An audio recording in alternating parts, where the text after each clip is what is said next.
प्रभु यीशु मसीह के नाम से आप सबों को एक और बार नमस्कार। परमेश्वर आपके उत्साह को देख के आनंदित और मगन रहेगा, क्योंकि एक पापी मन फिराने से स्वर्ग राज्य में बहुत बड़ा आनंद होता है। मनुष्य के बीच में जो आनंद दिखाई पड़ता है वो थोड़ा दिन के लिए है, लेकिन स्वर्गीय आनंद हमेशा के लिए। आपके उत्साह को देख के मैं परमेश्वर को धन्यवाद देता हूं और आप लोगों के लिए लगातार हम प्रार्थना करेंगे और मैं विश्वास करता हूं आप भी हमारे लिए प्रार्थना करेंगे। मैं आपके लिए आज जब प्रार्थना कर रहा था तो मैंने सोचा कुछ नेव की शिक्षाओं को देने के लिए प्रभु ने मुझे बोझ दिया, ताकि आप और हम उद्धार अर्थात मुक्ति के बारे में सही तरीका से हम समझ लें। मुक्ति क्या होता है और उद्धार का मतलब क्या है? क्या हमें इस संसार में कुछ मुक्ति है या और कुछ है, या क्यों हमें मुक्ति चाहिए? इन सारी बातों को बाइबल के आधार पर मैं थोड़ा बहुत एक शिक्षा देने के रूप में, प्रचार के रूप में नहीं, पर एक शिक्षा देने के रूप में आपके सामने बांटने के लिए चाहता हूं, जिसके द्वारा आपको मालूम होगा, ताकि आप अन्य लोगों को बतला सकेंगे जिन विषय के ऊपर आप विश्वास कर रहे हैं, जिन बातों को आप अपनाए हैं, जिन बातों पर आप चल रहे हैं, उन दूसरों को भी आप बांट सकें। इसलिए थोड़ा ध्यान पूर्वक सुने। और मैं अभी प्रचार में नहीं जा रहा हूं, परंतु मैं आपके जीवन में जो लाभदायक है, जो आपके लिए जरूरी है, उन बातों को मैं बतलाने के लिए चाहता हूं। मेरा हाथ में जो बाइबल धर्मशास्त्र है, ये हमारे तस्वीर को बहुत सुंदर ढंग से बतलाती है। हमारे भूतकाल की स्थिति को बतलाती है और हमारे वर्तमान की बातों को बतलाती है। हमारे आने वाली बातों को संपूर्ण तरह से बतलाने वाली किताब दुनिया में केवल एक ही है।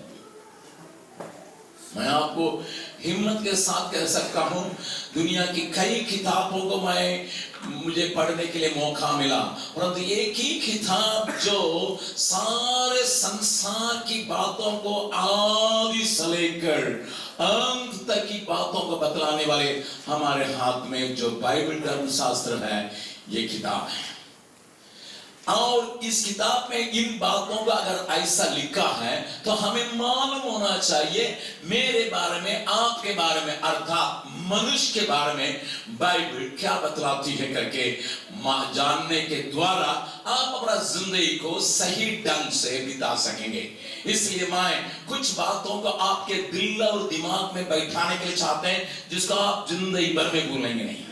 भले मुझे भूल जाइए, कोई बात नहीं, लेकिन जिंदगी भर में आप भूलना नहीं। जब परमेश्वर ने मनुष्य को बनाया, बाइबल के पहली पन्ना में ही हम इसको पाते हैं। किस बात को पाते हैं? किस प्रकार परमेश्वर ने यह सारे सृष्टि को रचाया। जरूर सारी बातों को उसने अपने वचन से, मुंह के वचन से बनाया। सारी चीजों को खाने लगा, रोशनी हो गया, और चिड़िया, जानवर, पहाड़, नदी, सूरज, सारी बातों को अपने मुंह के वचन में बनाया। परंतु जब मनुष्य के बनाने के वक्त आया, और परमेश्वर का वचन बतलाती है, मैं अपने रूप में, अपने स्वरूप में मनुष्य को बनाऊंगा।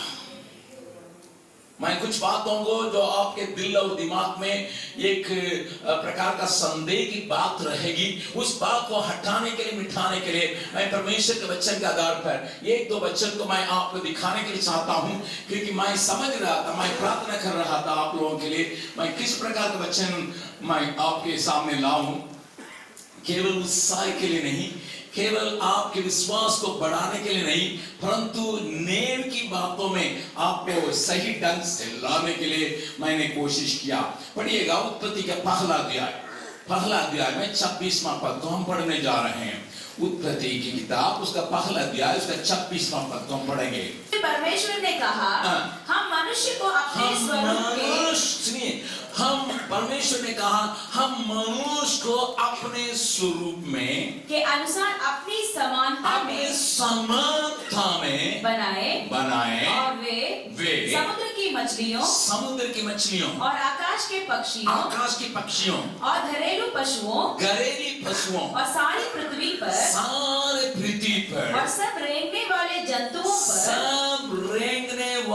जंतुओं पर जो पृथ्वी पर रेंगते हैं अधिकार रखें। इस वचन को थोड़ा सा पहले ही अध्याय में बाइबल बताती है मनुष्य को परमेश्वर ने किस प्रकार बना, अपने समानता में अपने स्वरूप में। दो शब्द इस्तेमाल किया गया।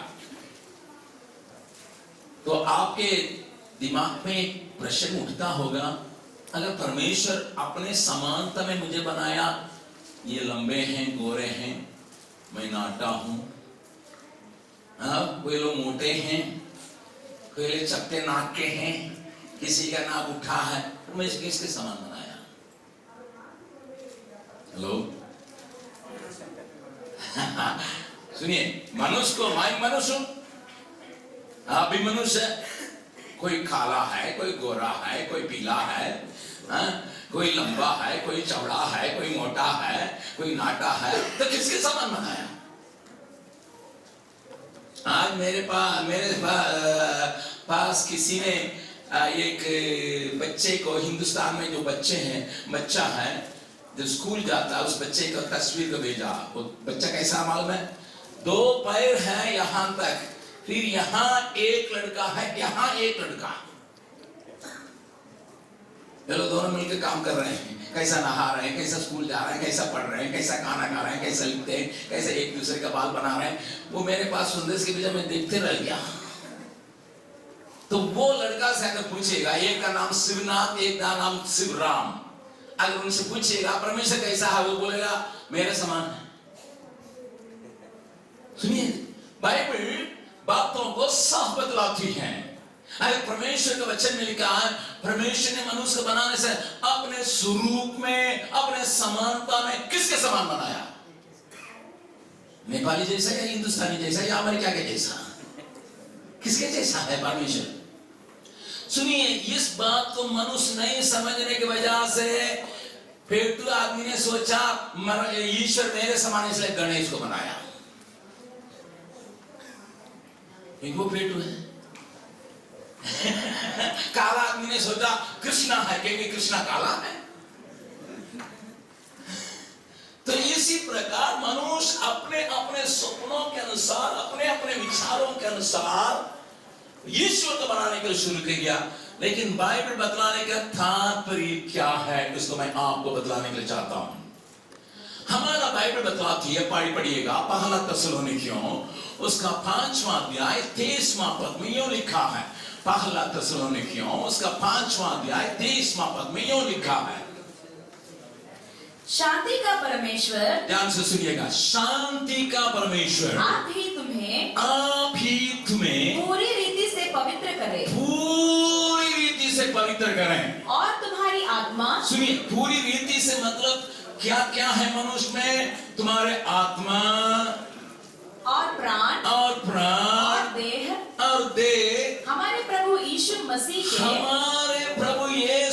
के आने समय तक पूरे और निर्दोष सुरक्षित रहे। ओहो, मनुष्य में पूरा कहने से हमें एक बात की समझ आनी चाहिए, वहां एक आत्मा है, एक प्राण है, एक शरीर है। देखने में लगता नहीं है, लेकिन बाइबल बतलाती है परमेश्वर ने अपने समानता में बनाया। हमारे अंदर एक त्रिएकता है। त्रिएकता जैसा है वैसे ही परमेश्वर भी त्रिएक होगा। इसलिए बाइबल बताती है हम भी एक त्रिएक पाए, जो मतलब 3 एक में। इस फूल में देखिएगा, इस फूल में रंग है, इस फूल में एक रूप है, इस फूल में एक महक है। ये प्लास्टिक है लेकिन सही फूल होने से क्या होता है? एक महक होता है। ध्यान से सुनिएगा, परमेश्वर के बारे में सही जानकारी नहीं होगा तो आपका उद्धार के बारे में आपका अनुभव नहीं होगा, आपका उद्धार को दूसरों को बांटने में आपका तकलीफ होगी, क्योंकि जब घर जाएंगे वहां कोई बाबा बैठेगा, हम दिखाएंगे धर्म, आओ आप उनको सिखाने लायक, मैं आपको तगड़ा बनाने के लिए चाहता हूं। ध्यान से, एक फूल में रंग है, एक फूल में एक रूप है, एक फूल में महक है, तीनों एक नहीं है। रंग महक नहीं है। रंग को अगर कहेंगे ये लाल रंग को हमको अकेले दीजिएगा, कैसे दीजिएगा? नहीं आ सकता। रंग को रूप में ही देख सकते हैं और उसमें महक को आप सुन सकते हैं, देख नहीं सकते। उसी प्रकार बाइबल बतलाती है हम भी एक त्रिएक परमेश्वर को मानते हैं। किसको मानते हैं? इसका मतलब तीन एक में। उसको बाइबल तो विस्तार से बतलाती है, पिता, पुत्र, पवित्र आत्मा।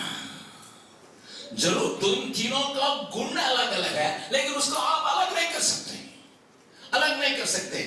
किसी जिस प्रकार एक त्रिकोण से ये डंडा को नहीं निकाल सकते हैं, अगर डंडा निकाल दिएगा त्रिकोण नहीं है, उसी प्रकार तीनों बराबर हैं, तीनों एक साथ हैं, तीनों मिलकर ही हम परमेश्वर कहते हैं। बाइबल बतलाती है उस त्रिएक परमेश्वर ने मुझे और आपको अपने समानता में बनाया। भाई बात थोड़ा ध्यान से सुनिएगा कि मैं कई लोगों को आपके द्वारा प्रभु में लाने की बातों को मैं सुना रहा हूं। सूरज है, सूरज में एक रूप है, सूरज में रोशनी है, सूरज में गर्मी है। गर्मी रोशनी नहीं है, गर्मी रोशनी है, गर्मी गर्मी है, रोशनी रोशनी है। रोशनी का आप देख सकते हैं, गर्मी का अनुभव कर सकते हैं। उसी प्रकार तीन चीज मिलकर ही एक सूरज कहते हैं। उसी प्रकार परमेश्वर भी त्रिएक है, उसने आपको हमको बनाया त्रिएक। इसका मतलब हम में क्या क्या है? आत्मा, प्राण, सब कोई बोले। लेकिन अभी जब परमेश्वर ने अपने समानता में बनाया, न केवल बनाया, उसको अपने जैसा अधिकार भी दिया। पहला मनुष्य को जब प्रथम परमेश्वर ने बनाया, अपने पास जो अधिकार था उसको दिया। पक्षियों के ऊपर, चिड़ियों के ऊपर और रेंगने वाले जंतुओं के ऊपर, मछलियों के ऊपर, जानवरों के ऊपर अधिकार दिया। परंतु बाइबल एक और बात को भी बतलाती है, जबकि तीसरा अध्याय में चले आते हैं, मनुष्य के जीवन में जब पाप आया, उसके अंदर एक गड़बड़ी हुई। आपको मैं बतलाने के लिए चाहता हूं, जो जानते हैं उनको जानकारी के लिए, अब जो नहीं जानते उनके लिए। परमेश्वर ने जब पहला मनुष्य और मनुष्य को एक एदेन नामक एक वाटिका में रखा, वहां का सारे वृक्ष के फल को खा सकते, एक वृक्ष का फल नहीं खा सकते। आप पूछेंगे क्या परमेश्वर को मालूम नहीं था यह मनुष्य गलत काम करेगा? मालूम था, परंतु आप मुझसे प्यार करते हैं करके कैसा मालूम है? आपको चेक करेंगे तब ना मालूम होगा। आप परीक्षा लिखेंगे तब ना आपको समझ में आया कि नहीं आया मालूम होगा। परीक्षा बिना समझ में नहीं आता। इसलिए परमेश्वर ने अपने प्यार को मनुष्य को तब दिया, उसने जाना और चाहता था कि क्या मनुष्य मुझसे प्यार करता है। प्यार करने वाला परमेश्वर की आज्ञाओं को मानेगा, लेकिन पहला मनुष्य ने आज्ञा को तोड़ डाला। जब तोड़ डाला, उसके अंदर परमेश्वर ने कहा जिस दिन तुम फल खाओगे, जिसको मैंने मना किया, उस दिन तुम मरोगे। लेकिन बाइबल बतलाती है मरोगे, लेकिन मृत्यु तो हुआ नहीं। अभी मैं आपको दिखाने के लिए चाहता हूं ड्रामा के रूप में। 3 तगड़ा जवान और ये यहां आइए भाई, 3 दिन आइए। हाँ, थोड़ा सा मेरे साथ देने वाला। हाँ, मैंने 3 कहा, 2 ही आए। एक दिन आए ना भाई, हम आप लोगों के साथ तमाशा नहीं करेंगे। हाँ ठीक, बहुत अच्छी बात है। आपका क्या नाम है? कृष्णा। ठीक, सुनिए, ये कृष्णा, इसमें एक तरफ देह है, शरीर जिसको आप और हम देखते हैं, जिसमें प्राण या जीवन है, जिसको आप नहीं देख पाते हैं, इस जीवन को रखने के चलते ये बोलता है, गाता है, खाता है, चलता है, फिरता है, नाचता है, ये जीवन है, ये भीतर है, ये आत्मा है। आप पूछेंगे भैया क्यों परमेश्वर ने मनुष्य को ऐसा बनाया, क्यों? मैं आपको बतलाने को चाहता हूं, परमेश्वर ने असली मनुष्य कृष्णा है। ये असली मनुष्य कौन है? प्राण, बोलिएगा प्राण ही असली मनुष्य है। लेकिन ये प्राण को संसार के साथ संबंध रखने के लिए, ये प्राण को रखने के लिए एक देह मिट्टी से बनाया हुआ देह दिया गया। आप ऐसा रखिएगा, आप इनका हाथ पकड़ लीजिए। इस प्राण को, इस असली आदमी को संसार के साथ संबंध रखने के लिए, चीजों के साथ, अन्य लोगों के साथ संबंध रखने के लिए मिट्टी से बनाया हुआ एक शरीर है। बाइबल ये भी बताती है परमेश्वर आत्मा है, आत्मा से संबंध करने के लिए शरीर के पास ताकत नहीं है। आप इनका हाथ तोड़ लगी। शरीर को परमेश्वर के साथ संबंध रखने के लिए ताकत नहीं है, इसलिए परमेश्वर के साथ संबंध रखने के लिए आत्मा को परमेश्वर ने दिया। ये दुनिया से संबंध रखने के लिए, ये ईश्वर से संबंध रखने के लिए, लेकिन असली मनुष्य कौन है? प्राण, जो कृष्णा है। समझ में आया? ठीक। ये संबंध बनाया रहा, मनुष्य आनंदित रहा, खुश रहा, क्योंकि परमेश्वर के साथ बातचीत कर सकता था। लेकिन जिस दिन मनुष्य ने पाप किया, उसी दिन परमेश्वर ने कहा तुम मर जाओगे। मर जाओगे मतलब जुदा हो जाओगे, अलग हो जाओगे। उस दिन क्या हुआ? जब मनुष्य ने परमेश्वर की बातों को तोड़ डाला, उसको एक आत्मिक मृत्यु हुई। कौन सा मृत्यु हुई? बैठ जाइए, आप खड़े रहिए। मनुष्य में कितना था? लेकिन अभी कितना है? ये क्या है? प्राण। ये खा सकता है?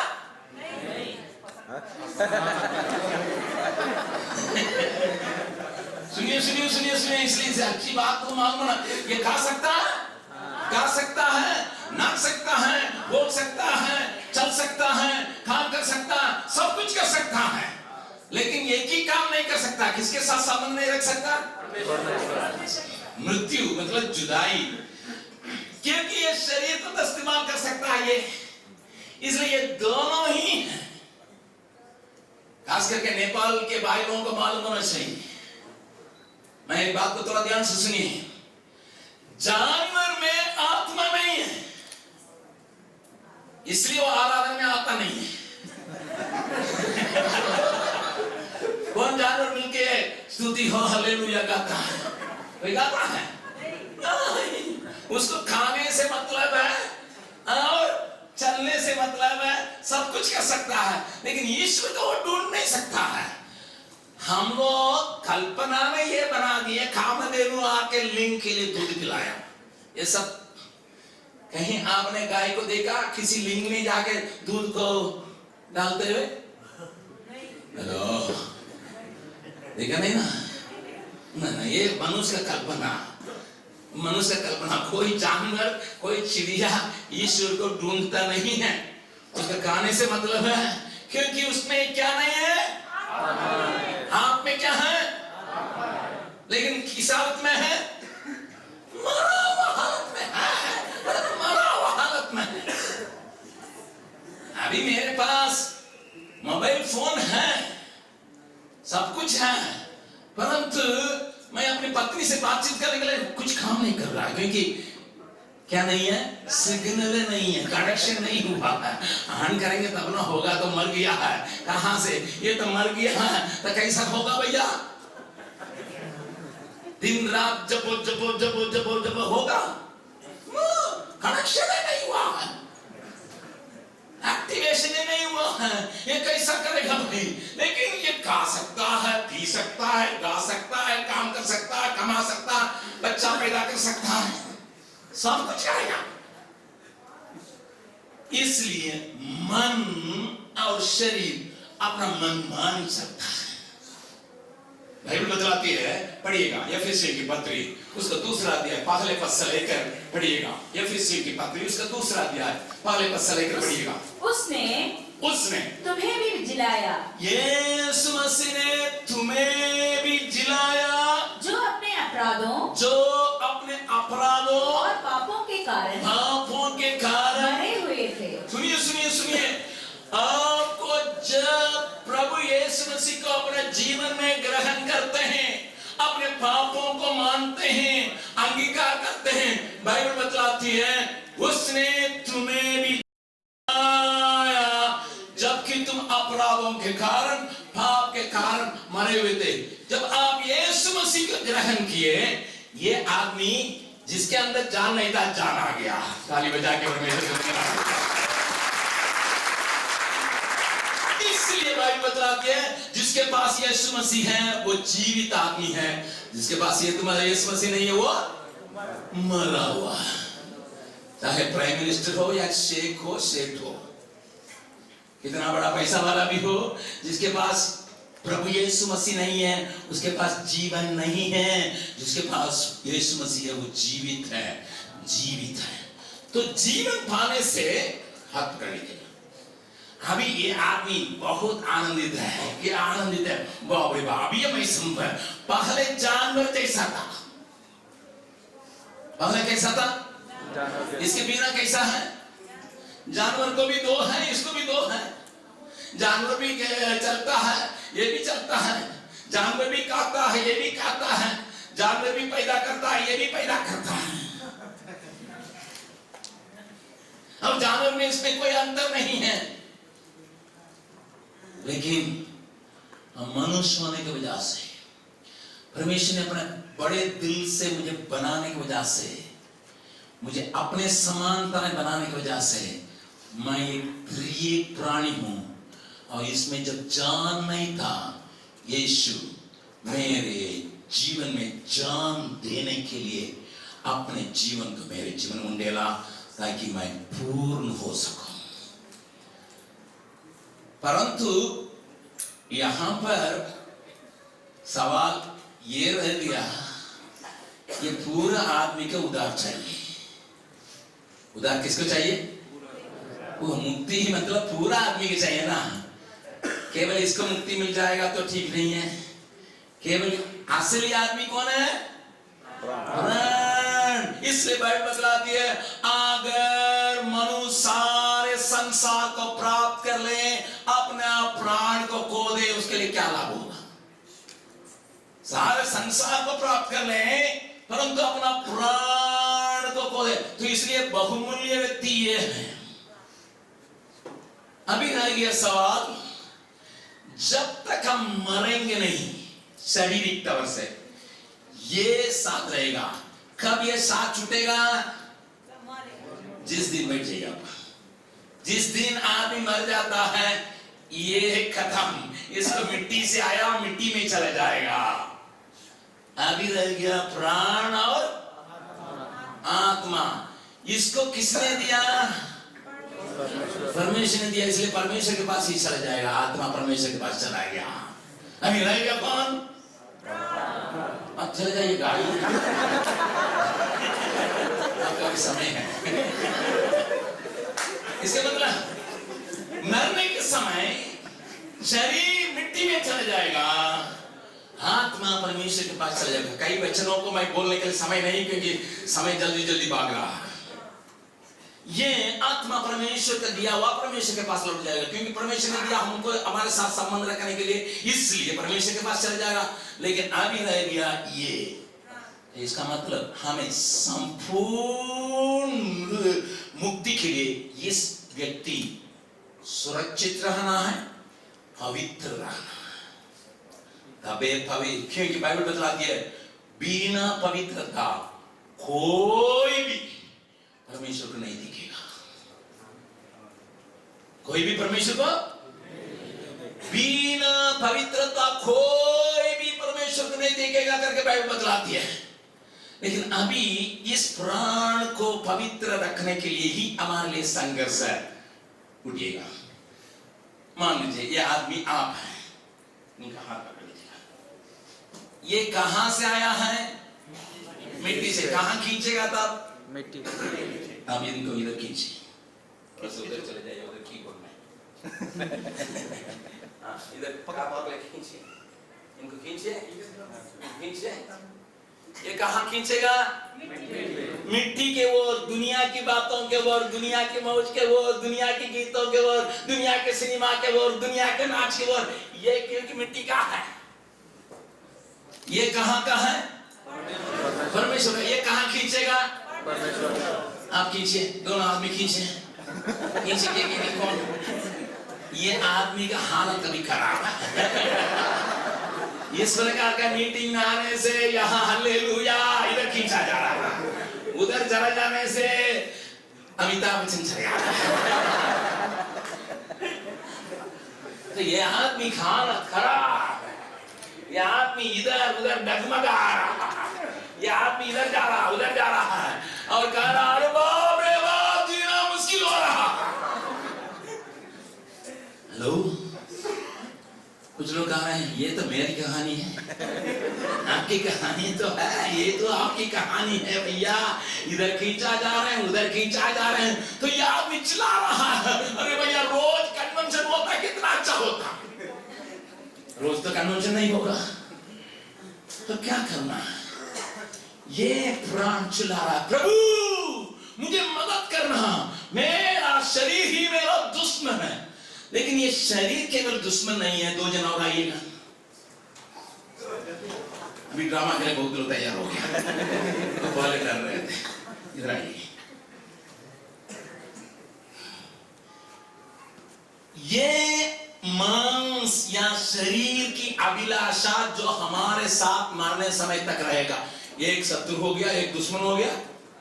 बगल वाला का हाथ पकड़ के बोलिएगा आप ही आपका दुश्मन है। आप ही आपका, क्योंकि आपका शरीर में जब तक ताकत रहेगा ये खींचता है।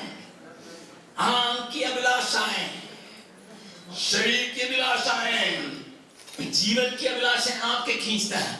इसके अलावा इनको मदद करने के लिए एक और चले आता है, इनका हाथ पकड़ लीजिए।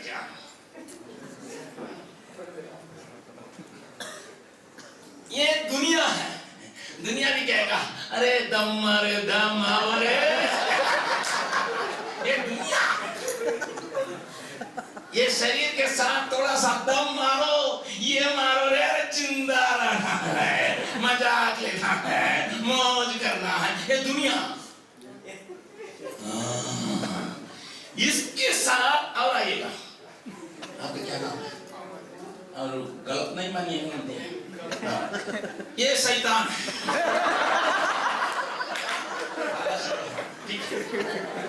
सुनिए सुनिए, असली आदमी यही है। अभी इनका 3 दुश्मन हो गया। कितना दुश्मन हो गया? 3 दुश्मन हो गया। ये शरीर को संसार उसकाता है और इस संसार में से ये बाबू पीछे से जाके देखे ये इनका मार रहा है। खींच ले खींचिए। आप तो नहीं, एक तरफ खींचे, आप इनको खींचे, उधर खींचे। देखिए इनका काम अभी ताकत कहां जा रहा है। आदमी बोला मैं यीशु मसीह के पास आया तो गलत हो गया। यीशु मसीह के आने के पहले ठीक था भैया, ठीक है। यीशु मसीह के पहले आने से ठीक था,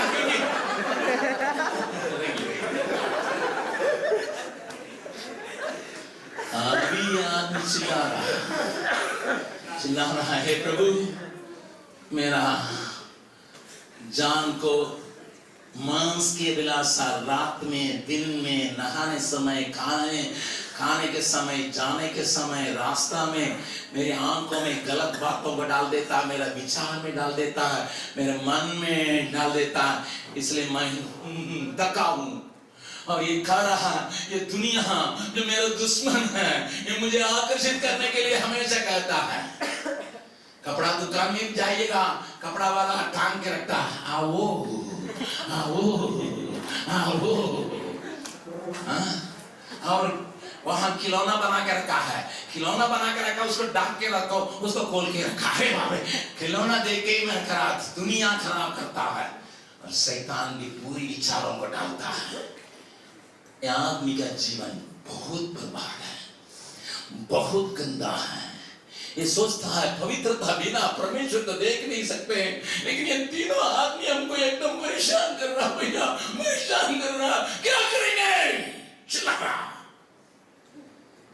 लेकिन बाइबल बतलाती है घबराओ मत, घबराओ मत, मैं तुम्हारे साथ रहूंगा।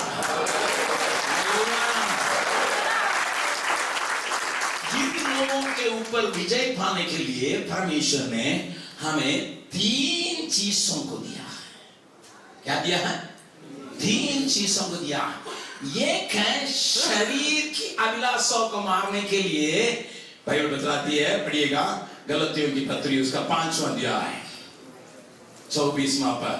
गलतियों की पत्री उसका 5 अध्याय का 24वां पद।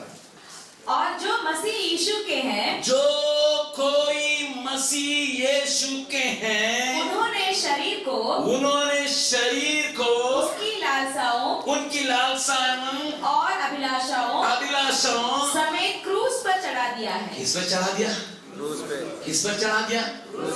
तो ये शरीर की अभिलाषाओं को आपको मारने के लिए प्रभु क्रूस, इसलिए प्रभु ने कहा जो कोई मेरे पीछे हो लेने के चाहते हो, रोज मेरा क्रूस उठा के चल,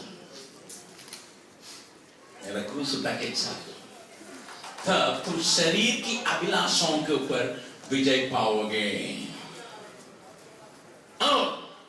बातों को तो ध्यान से सुनिएगा। संसार के ऊपर विजय प्राप्त करने के लिए परमेश्वर ने विश्वास को दिया। क्या विश्वास को दिया? यीशु मसीह पर विश्वास कर तुम जय पाओगे। हालेलुया। क्रूस को दिया है परमेश्वर ने शरीर की लालच को, शरीर की इच्छाओं को, शरीर की अभिलाषाओं को नष्ट करने के लिए और संसार के ऊपर विजय करने के लिए प्रभु ने हमें विश्वास को दिया। इसलिए विश्वास में दृढ़ रहो। तुम्हारा विश्वास क्या है? वही दुनिया के ऊपर जीतने का बल है। जो विश्वास करता है, जो परमेश्वर से जन्मा है, उसके अंदर एक विश्वास को परमेश्वर रखा है, वो विश्वास संसार के ऊपर विजय प्राप्त कर सकता है। और न केवल वही, शैतान के ऊपर विजय प्राप्त करने के लिए एक दिया गया है, यीशु का नाम। हालेलुया। यीशु का नाम लीजिएगा, किसी का भूत पकड़ा है, यीशु का नाम चला जाएगा। दुनिया का किसी देवता का नाम से वो घबराता नहीं है, यीशु का नाम से ही घबराता है। क्योंकि सारे जगह में, आकाश के नीचे, पृथ्वी के ऊपर सारे घुटना टेकेगा, हर एक जीव अंगीकार करेगा यीशु प्रभु है। मैं अपना अनुभव एक तो बतलाना चाहता हूं। मैं जरूर मसीह परिवार में पैदा हुआ था, परंतु मसीह को जानता नहीं था। बाइबल पढ़ता था, चर्च जाता था, गीत गाता था, सब कुछ करता था, परंतु यीशु के साथ कोई संबंध नहीं था। मेरी कहानी को सुन लीजिएगा। जब मैं चेन्नई शहर में अपना मैकेनिकल इंजीनियरिंग पढ़ने के बाद एक कंपनी में काम करने के लिए चले आया, खूब पैसा मिला, परंतु खाली खाली था। तो मैंने कहा क्यों मेरे अंदर खालीपन है? पैसा तो बहुत है, दोस्तों की कमी नहीं है, चेन्नई शहर में है, अच्छे कंपनी में है, अच्छे नौकरी में है, और माँ बाप अच्छा प्यार करते हैं, क्यों मेरा अंदर खाली खाली है? तो परमेश्वर ने एक दिन मेरा पापों को दिखाया, इस पाप से मन फिराओ, तब तुम शांति पाओगे। मैं यीशु मसीह का ग्रहण किया। ध्यान से सुनिएगा। यीशु मसीह का जब ग्रहण किया, मेरे जीवन में बिल्कुल परिवर्तन चले आया, मेरे जीवन में नया जोश चले आया, मेरे अंदर बहुत जोश चले आया। परंतु मैं अपने जीवन को तगड़ा करने के लिए यीशु का नाम को दूसरों को सुनाने के लिए चाहा था। बातों को सुनिएगा। तो मैंने अपना दोस्त एक तो था, वो मलयाली था, मलयाली भाई से कहा सुनिए हम लोग चुपचाप नहीं रहना, यीशु मसीह बारे बतलाना है। उसने कहा मुझे तो तमिल आता नहीं है, मुझे भाषा मालूम नहीं। मैंने कहा कोई बात नहीं, आप मेरे साथ आइए, आप गीत गाइए, मैं प्रचार करूंगा। तो हम लोगों ने सोचा किसके पास जाएंगे। तो उसने कहा पढ़े लिखे लोगों के पास जाएंगे, बहुत प्रश्न पूछेगा, हम लोगों को उत्तर मालूम नहीं। मैंने कहा अनपढ़ लोग तो और प्रश्न पूछेगी, बड़ा आदमी आपका तो कम से कम समझा सकते हैं, लेकिन अनपढ़ आदमी को समझाना बड़ी दिक्कत है। इसलिए हम लोगों ने सोचा एक बच्चों के बीच में जाएगी। ठीक, हम लोग दोनों प्रार्थना किए कुछ बच्चों के पास जाने के लिए। एक जगह में गए, 200 बच्चों को इकट्ठा किया, उन्होंने गीत गाया, मैंने वहां कहानी बतलाया, बच्चे बहुत खुश हो गए, यीशु मसीह ग्रहण किए, मैं आनंदित हो गया। जाने के वक्त में एक 9 बरस की लड़की आई और कहने लगी, अंकल मेरे घर चलिए ना, 6 बज रहा था शाम को, मेरे घर चलिएगा ना। मैंने पूछा क्या है? मेरी माँ तो भूत पकड़ा है, वो हल्ला करती है, छाती पीटती है, छाती छीन लेती है और इतना। मैं जानता ही नहीं था भूत का कैसे भगाना। मैं डरा हुआ था, मैं देखा नहीं था किसी को भूत भगाते हुए। और मैं जब मेरी आंखें जब बाहर आई तो वो लड़की बोलने लगी, आपने कहा यीशु मसीह जिंदा तो है, आप यीशु मसीह के दिल में जगह दिए करके आपने प्रचार किया, फिर क्यों आप डर रहे हैं? मैंने कहा नहीं डर रहा। वो कहने लगी, आइए ना हमारी माँ के लिए प्रार्थना कीजिए। मैंने कहा अगले हफ्ता आएंगे। मैंने सोचा निपटाना चाहा, चलेगा हटा दो। लेकिन वो कहने लगी, मेरी माँ अगर मर जाएगी क्या होगा? तो मैंने अपना दोस्त का हाथ पकड़ा, वो मुझसे लंबा था, वो लड़की मेरा हाथ पकड़ी थी, हम लोग तीनों एकदम जा रहे थे। वो छोटी सी चोरी, 3.5 फीट का, 1 मीटर का ही दरवाजा। मेरा दोस्त लंबा था, उसने कहा मुझसे झुका नहीं जाता, एक आउट। ये लड़की तो मुझे छोड़ी नहीं। तो भीतर अंधेरा हो रहा था, पर भीतर जाके देखा बिल्कुल धुआं, एक डिबरी जल रहा था, वो मोबाइल ऑयल का डिबरी था, पूरा धुआं, कुछ दिखाई नहीं पड़ता, लेकिन एक औरत की आवाज मुझे तो और डर लग रहा था। ये लड़की जो है सीधा मेरा हाथ पकड़ के उस माँ के ऊपर रखने के लिए जब गई, मैं डर के मारे चिल्लाया यीशु, तब तक मैं वो भूत भाग गया।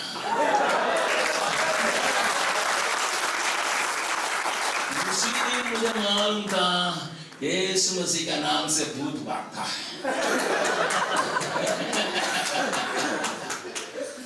तो हमें 3 चीजें दी गई है। एक क्या दिया गया है इसको मारने के लिए? क्रूस। बोलिएगा रोज उठा के चल, बोलिए विश्वास थामे रख, बोलिए थामे रख, विश्वास को छोड़ो मत। जब शैतान इसका ऊपर विजय प्राप्त करने के लिए यीशु का नाम लेते रह।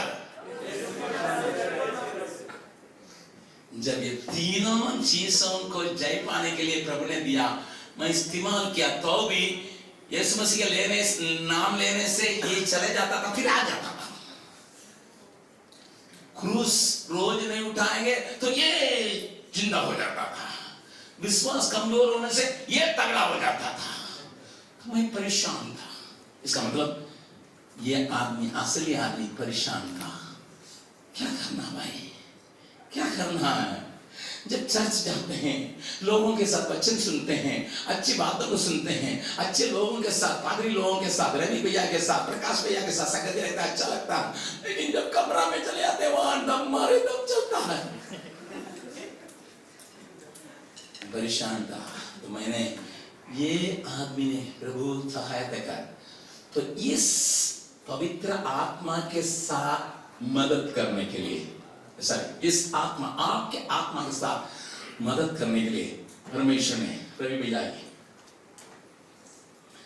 यहां पकड़ी, परमेश्वर ने आपके आत्मा के साथ देने के लिए किसको दिया है? पवित्र आत्मा को दिया। किसको दिया है?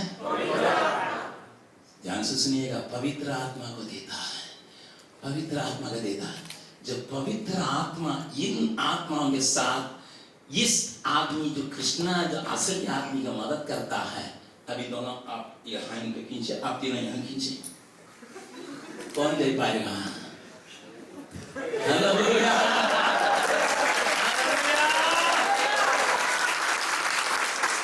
वाला सब बोलेगा पवित्र आत्मा पाओ, बोले पवित्र आत्मा पाओ, तब जय का जीवन बिताओगे।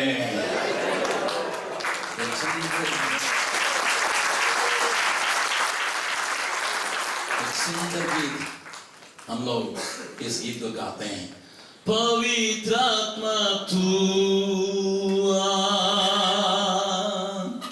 तेरी उपस्थिति चाहते हैं, अपनी सामर्थ से भर कर हमें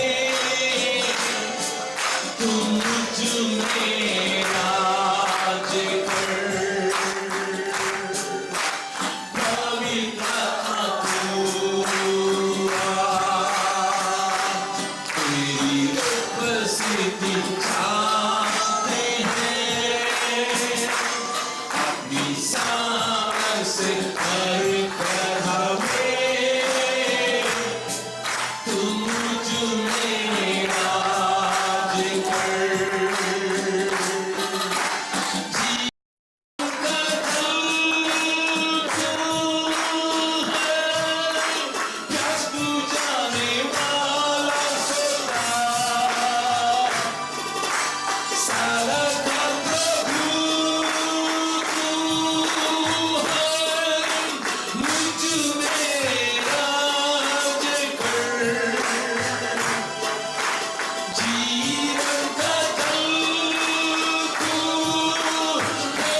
मेरे जीवन को परमेश्वर का भावता बलि चढ़ाने के लिए, मेरे जीवन को विजय में के ऊपर लाने के लिए मुझे क्या चीज की आवश्यकता है? क्या चीज की आवश्यकता है? मेरे आत्मा के साथ पवित्र आत्मा जब मिल जाएगा मैं सामर्थ पाऊंगा। सिस्टर प्रेरितों के काम पहला अध्याय 8वां पद में क्या लिखा है? प्रेरितों के काम पहला अध्याय 8वां पद में यूं लिखा है,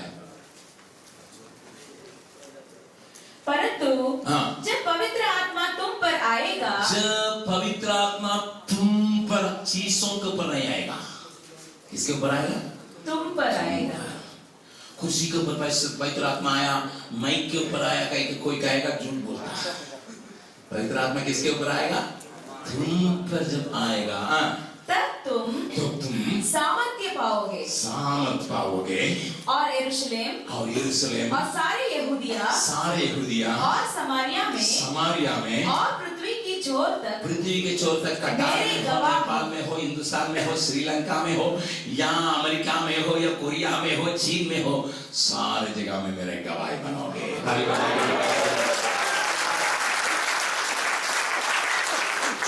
आपको सामर्थ चाहिए, आपको सामर्थ चाहिए, पवित्र जीवन बिताने के लिए चाहिए, परमेश्वर के लिए गवाही होने के लिए चाहिए। इन तीन विरोधी जो आपके साथ लगातार रहता है, जब तक आप जिंदा रहेंगे तीनों काम करते रहेगा। दोस्त के द्वारा आएगा, पत्नी के द्वारा आएगा, फोन के द्वारा आएगा, आएगा कि नहीं? जब तक ये जिंदा रहेगा तब तक रहेगा। इसका मतलब संघर्ष रोज है, प्रतिदिन है, प्रतिदिन। ये अभी नरक में नहीं किया है, एक दिन जाने वाला है। हमें प्रभु छोड़ के रखा। प्रभु ने उसके शैतान के बारे में बाइबल बतलाते हैं, सांप है। क्या है वो? सांप का सिर को प्रभु ने क्रूस पर कुचला दिया, लेकिन पूंछ अभी तक काम कर रहा। अब देखे ना, शाम को सिर कुचलाने से भी पोंछ क्या करता है? अभी बाइबल बतलाती है आकाश के 3 तिहाई तारों पर गिराने का ताकत रखता है। 3 भाग में 1 गिराने का तुरंत ताकत है, इसलिए वो काम करते रहेगा। तो जिंदा तो नहीं है, सिर तो कुचला गया, परंतु पोंछ क्या करता है? अगर वाला से बोलेगा पोंछ से थोड़ा सावधान रहो, शैतान के पोंछ से थोड़ा सावधान रहो, पोंछ से काम कर रहा है, तुम सावधान रहो। वैसे ही दुनिया जब तक रहेगा, जब तक ये जलाया नहीं जाएगा, जलाया जाएगा। बाइबल बतला के ये दुनिया जलाया जाता, तब तक दुनिया आकर्षित करेगा, आओ आओ आओ आओ। इसलिए प्रभु ने कहा दुनिया की चीजों पर मन मत लगाओ। शरीर जब तक आपको मृत्यु नहीं होगा तब तक वो सब रहेगा। ये तीनों से आपका रोज संघर्ष करने के लिए आपका आत्मा परेशान होने की आवश्यकता नहीं। पवित्र आत्मा से भरे रहो, सामर्थ को पाओ। तुम्हारे आत्मा के साथ पवित्र आत्मा मिलके तुम्हें तगड़ा बनाएगा, और एक दिन मरने के समय ये प्राण पवित्रता के साथ शांति के परमेश्वर के सामने खड़ा होने के लिए याद रहेगा। प्रभु कहा तुम पवित्र है, मेरे राज्य में प्रवेश करो।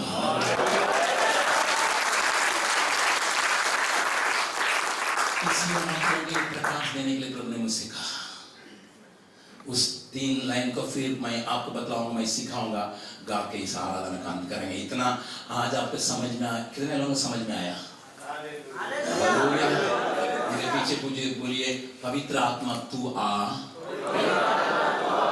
तेरी उपस्थिति चाहते हैं, अपने साम से बढ़कर मुझे मुझ में राज्य कर। बाइबल बतलाती है, एक वचन को पढ़ेंगे, रोमियो उसका 8 अध्याय, रोमियो उसका 8 अध्याय 16वां पद को पढ़ेंगे। आत्मा आप ही हमारी आत्मा के साथ, सुनिए, आत्मा आप ही हमारे आत्मा के साथ गवाही देता है, गवाही देता कि है हम परमेश्वर की संतान हैं। हालेलुया। पहले गवाही देता है कि हम परमेश्वर के संतान हैं। पहले शैतान के संतान थे, लेकिन अभी परमेश्वर का संतान हो गया। पहले हम शैतान के पीछे थे, शैतान के संतान नहीं रहेंगे। अभी जो कोई पाप करता हो शैतान के वो से है, उसको शैतान का संतान में बतलाती है। लेकिन हमारे साथ पवित्र आत्मा गवाही देके कहता है कि मैं आओ आप परमेश्वर का संतान है। अभी 14 पद को भी पढ़िएगा उसी अध्याय में, 8 अध्याय में। इसलिए कि जितने लोग परमेश्वर के आत्मा के आत्मा से चलाए चलते हैं, वे ही परमेश्वर के पुत्र हैं। कौन आपको चलाना है? परमेश्वर का आत्मा, पवित्र आत्मा आपको चलाना है। आपको दुनिया का आत्मा नहीं चलाना है, दुनिया की चीजें शैतान नहीं चलाना है, पवित्र आत्मा चलाना है। इसलिए आपको पवित्र आत्मा चाहिए। आप पवित्र आत्मा से कहना, पवित्र आत्मा मुझे अपने कब्जे में रखिए, मुझ में राज कीजिए। जीवन का जल तू ही है, तू ही है जीवन का जल, मेरा प्यास बुझाने वाला, तू ही सलाहकार है। मुझ में राज कर, मुझ में राज्य कर। आइए हम खड़े होके उस पद को मेरे साथ मिलकर गाइएगा। पवित्र आत्मा तू आ, और मेरे पीछे पीछे इन बातों को खंगा सकते हैं। और thank you so much. God bless you. पवित्र आत्मा तू आ, तेरी उपस्थिति चाहते हैं, सामने खड़े हमें, तुम मुझ में राज कर। पवित्र आत्मा तेरी उपस्थिति चाहते हैं, सामने से खड़े हमें, तुम मुझ में राज कर। जीवन का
बाजा नहीं बजेगी। हमने दोनों हाथों को उठा के मेरे पीछे बोलिएगा, पवित्र आत्मा मुझ में राज्य कर, मुझ में राज्य कर। बाइबल बताती है जो कोई प्यासा है मेरे पास आओ। प्रभु ने कहा मेरे पास आओ तो जो कोई प्यासा है। हाथ नीचे करने में एक बात को कहूंगा, अगर एक आदमी पानी के लिए तड़पेगा, अगर उसके लिए 1 किलो सोना दीजिएगा लेगा? क्या करेगा? हमको पानी चाहिए, जीना है। जो प्यासा है वो व्यक्ति खाएगा, उसके लिए बिरयानी खिलाएगा, वो बोलेगा क्या चाहिए? मुझे पानी चाहिए भाई, पानी। हम किसी और चीज से, बाइबल बतलाती है जो कोई प्यासा है उसको प्यास बुझाने के लिए मैं जीवन का नदी हूं। प्रभु कहता मैं जीवन का नदी हूं, मैं जीवन का नदी हूं, मुझ में तेरा प्यास पूरा होगा। अब इसी को गाने जा रहे हैं, लेकिन अभी बाजा नहीं बजेगी, लेकिन आप मेरे पीछे पीछे गाइएगा, पवित्र आत्मा तू आ जा, मुझे अपना ले, मुझे कब्जा में कर ले, मुझे जय का जीवन बिताना है, पवित्र जीवन बिताना है। क्योंकि पवित्र बिना मैं तेरे सामने नहीं आ सकता हूँ, पवित्रता बिना मैं तेरे सामने खड़ा नहीं हो सकता हूँ, पवित्रता बिना मैं तेरा संतान नहीं हो सकता हूँ, पवित्रता बिना मुझे जीना मुश्किल है। दोनों हाथों फिर उठाइएगा। पवित्र आत्मा तू आ, तेरी उपस्थिति चाहते हैं, अपनी सामर्थ से भरकर हमें तुम मुझ में राज कर। पवित्र आत्मा तू आ, तेरी उपस्थिति चाहते हैं, अपनी सामर्थ से भरकर हमें तुम मुझ में राज कर। जीवन का जल तू है, प्यास बुझाने वाला सत्ता, सारा का प्रभु तू है, मुझ में राज कर। पवित्र आत्मा तू आ, तेरी उपस्थिति चाहते हैं, अपनी सामर्थ से भरकर हमें तू मुझ में राज कर। एक छोटी सी बात को कह के मैं अंत करने के लिए चाहता हूँ। मान लीजिए ये खाली बाटल है, मान लीजिए मैं नदी में ले जाता हूँ इसको भरने के लिए। क्या करना पड़ेगा मुझे? ढक्कन खोलना पड़ेगा। जब तक इसे ढक्कन खोल के नदी में नहीं डुबाएंगे तब तक इसमें नहीं। ढक्कन खोले बिना 10 बार नहीं 10,000 बार भी डुबाएगा कुछ नहीं होगा। एक खुले दिल के साथ आप कहीं भी रहें, जंगल में रहें, मरुभूमि में रहें, अपना कमरा में रहें, एक खुले दिल के साथ प्रभु मुझे बढ़ाइए। तेरे बिना मैं जी नहीं सकता, तेरे बिना पवित्रता के साथ जीना मुश्किल है, तेरे बिना शैतान के ऊपर, संसार के ऊपर विजय प्राप्त होना है।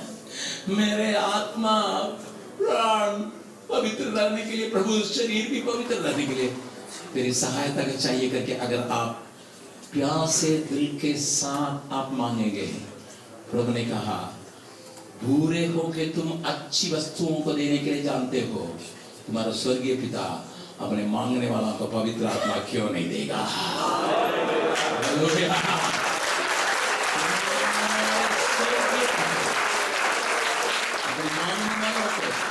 पवित्र आत्मा क्यों करने देगा करके मैं बोला जरूर देगा, जरूर देगा। समय नहीं है आपको पवित्र आत्मा में ले जाने के लिए, लेकिन आप अपना कमरा में प्राप्त कर सकते हैं। पवित्र आत्मा देने के लिए मेरे पास अधिकार नहीं है। प्रभु यीशु मसीह ने के बारे में कहा गया, वही पवित्र आत्मा से तुम्हें भर देगा। जाके कहीं अकेले प्रार्थना कीजिएगा कि प्रभु मुझे बढ़ाइएगा, तेरा आत्मा बिना मेरे जीना मुश्किल होगा। तो मुझे सामर्थ चाहिए प्रभु, मुझे सामर्थ चाहिए, तबे मैं तेरे लिए गवाही दे सकूंगा, तबे मैं पवित्र जीवन बिता सकूंगा, तबे मैं स्वर्ग राज्य में जा सकूंगा, तबे मैं तेरा पुत्र कहलाऊंगा, क्योंकि आत्मा से जो चलाए जाएंगे वही तेरे पुत्र होंगे। इसके लिए आपको अकेले कहीं 2 जन 3 जन मिलकर कहीं किसी एक हाथ में परमेश्वर से प्रार्थना करने के लिए आपको परमेश्वर सहायता करे, उसके लिए आपके आगे में लोग मदद करेंगे, लेकिन मैं भी आपके लिए प्रार्थना करूंगा।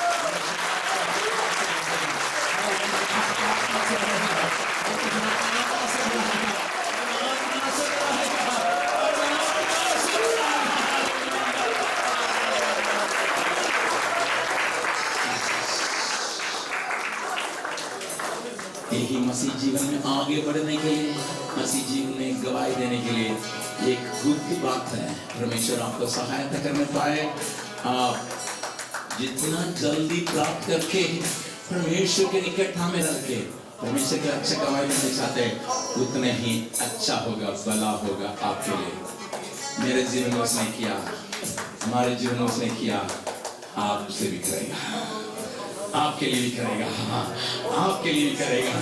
केवल फूल एक और छोटे से उदाहरण बोलना चाहता हूँ। मान लीजिए आपके घर में दूध वाला आता है, दूध देने के लिए आया है, आपका बर्तन साफ है, लेकिन तो भी आप एक बार क्या करते हैं, साफ करके मांगते हैं। क्यों?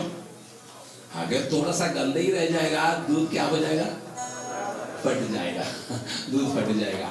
पवित्र आत्मा पाने के बाद प्रभु मेरे दिल के एक और बार अपना लहू से धो ले, मुझे अपना लहू से धो ले, ताकि मैं तेरा दिया हुआ आत्मा को मैं सुरक्षित रख सकूं, काम में ला सकूं। हालेलुया।